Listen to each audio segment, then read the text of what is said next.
નમસ્તે મિત્રો, મારી યુટ્યુબ ચેનલમાં તમારું સ્વાગત છે. મિત્રો, આજે ધાર્મિક ગુજરાતી વાર્તા સંત કબીરની તેના વિશે જાણીએ. એકવાર સંત કબીર પોતાના શિષ્ય સાથે નદી કિનારે ટહેલતા હતા.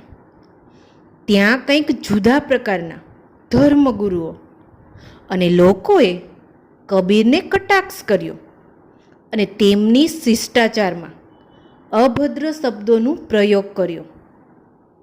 કબીરના શિષ્યને ગુસ્સો આવ્યો અને તે ગુસ્સાથી કબીરને બોલ્યો, ગુરુજી, આ લોકો તમારા માટે આવા વાસ્તવિક શબ્દો કઈ રીતે બોલી શકે? મને તેઓને પ્રતિકાર કરવો જોઈએ. કબીરે સ્મિત કરતા જવાબ આપ્યો, મારા પ્રિય શિષ્ય, જો કોઈ તમને એક ભેટ આપે અને તમે તે સ્વીકારો નહીં તો તે ભેટ કોણ પાસે રહેશે? શિષ્યએ જવાબ આપ્યો, તે ભેટ આપનારના જ હાથમાં રહેશે. કબીરે કહ્યું, બિલ ક.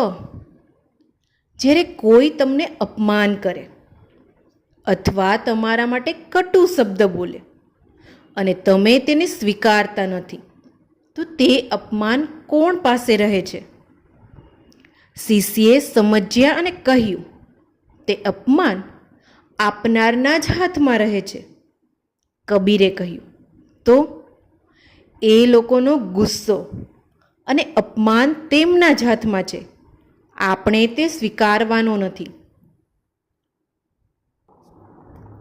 તો મિત્રો, આ વાર્તામાં સંત કબીરની શાંતિ અને સમજૂતી સમજાવેલી છે.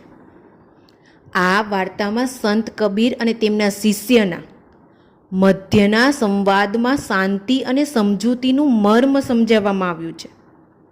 કબીરે શીખવ્યું કે ગુસ્સો અને અપમાનને સ્વીકારવાનો નથી અને શાંતિથી જેવું છે તેવું રહેવું.